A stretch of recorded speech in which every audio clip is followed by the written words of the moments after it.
ગઈ તારીખ 12/8/25ના રોજ તાલાલા પોલીસ સ્ટેશન વિસ્તારમાં એક ક્રિષ્ના ફાર્મ હાઉસ આવેલું છે. એ ક્રિષ્ના ફાર્મ હાઉસમાં ધ્રુવરાજસિંહ રામચંદ્રસિંહ ચૌહાણ, તેના ડ્રાઈવર તરંગ અને એના કુટુંબી ભાઈ રાજેન્દ્રસિંહ આ લોકો ત્યાં રોકાયેલા હતા.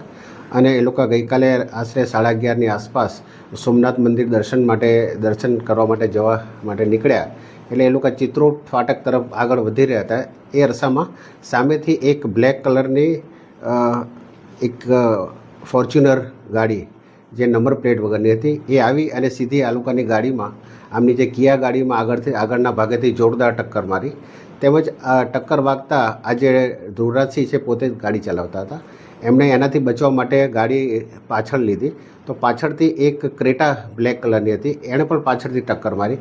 એમ આમની ગાડીને આગળ પાછળથી જોરથી ટક્કર મારી અને રોડની સાઈડમાં ઉતારી દીધેલ. ત્યારબાદ આ જે ફોર્ચ્યુનર ગાડી છે એનો ચાલક ગાડીમાંથી ઉતરેલો અને એણે બુકાની બાંધેલી હતી. એ બુકાની ઉતરી ગઈ તે વખતે ધ્રુવરાજસિંહ એ વ્યક્તિને ઓળખી ગયા કે આ વ્યક્તિ દેવાયત ખાવડ છે. અને એની સાથે બંને ગાડીમાંથી આશરે 12થી 15 જણા બુકાની બાંધેલા હતા, તમામ ઉતર્યા અને બધા લોખંડના પાઇપ વડે આ ધ્રુવરાજસિંહને શરીરે આડેધડ માર માર્યો.